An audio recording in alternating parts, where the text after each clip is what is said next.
Also, what I'm being requested to do is to provide nutritional facts or nutrition facts about crops grown in the garden, which is really amazing because that is what I was going to do anyway. I really was going to do that. I was just waiting on the crops to develop first before coming up with the content. People definitely love my gardening tips and tricks. Like in the past month, people have been paying way more attention to my short videos on how to grow certain crops. Like the favorite ones so far have been my tips on growing sugar snap peas. Well, actually, it's tied, both sugar snap peas and my video on beans, on growing beans. So it's, and by the way, it's because growing beans is beneficial. It's because it releases nitrogen into the ground. So that's like another video, you know, actually I'll go over it. Crops rely on multiple nutrients to grow, but the three main ones are nitrogen, potassium, and phosphate. Phosphate is vital for plant growth, like almost kind of like what zinc is for the baby, or I should say folate. Without phosphate, your plants do not grow. Pretty much, it doesn't grow. When I cleared out that entire plot, I let it air out for like 24 hours and I gave it some topsoil. But what I failed to do was replenish the entire plot of more nutrients. So even though all of my crops sprouted, I noticed it was extremely slow growing. I gave it its first rounds of 3 different organic fertilizers and boom. I noticed that my plants have been growing fast ever since. Gave it more fertilizer yesterday again because it is extremely important to keep feeding your crops, especially tomatoes, especially tomatoes. Now, the potassium is vital for the plant's ability to intake the water and nutrient distribution. Without potassium, that is how you start to see your plants yellow at the bottom. You can start seeing the veins in the leaves and also the production of fruit.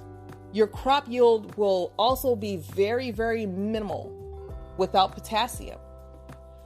Now the nitrogen, this is what's really vital for leaf development. It is like the major component of chlorophyll, which is what gives the plants their green color.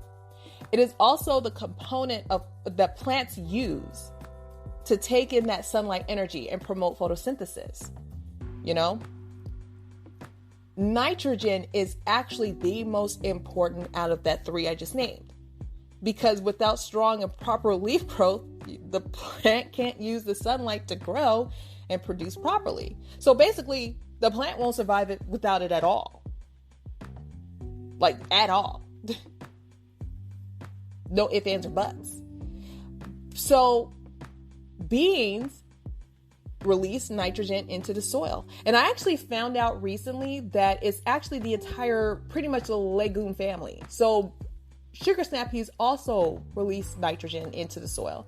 But beans are really the most popular plant to grow because they are known to release nitrogen in the soil. So, this is really what the benefit is of being able to grow in a raised garden bed instead of just in a pot. I've planted quite a few bean plants and they all sprouted.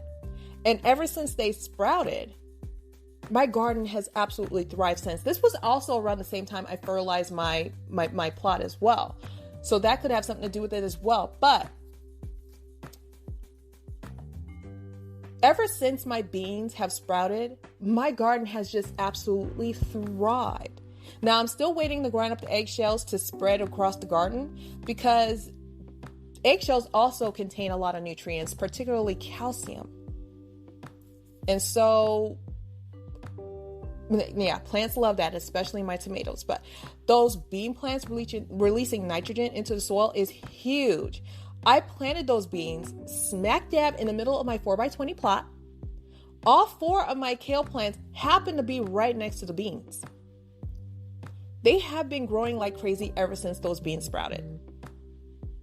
Matter of fact, they have just thrived. Like, you have to be very careful though, because you have to make sure those nutrients are balanced. That's what I kind of, got stuck on, because I was like, wait a minute, let me just take it back a little bit. You have to make sure that it's balanced all across. For an example, if you have too much nitrogen and not enough potassium, your plant is going to have a whole thing full of leaves and hardly any fruit production. So everyone has their preference as to what type of plant food they use. Most prefer in a liquid form.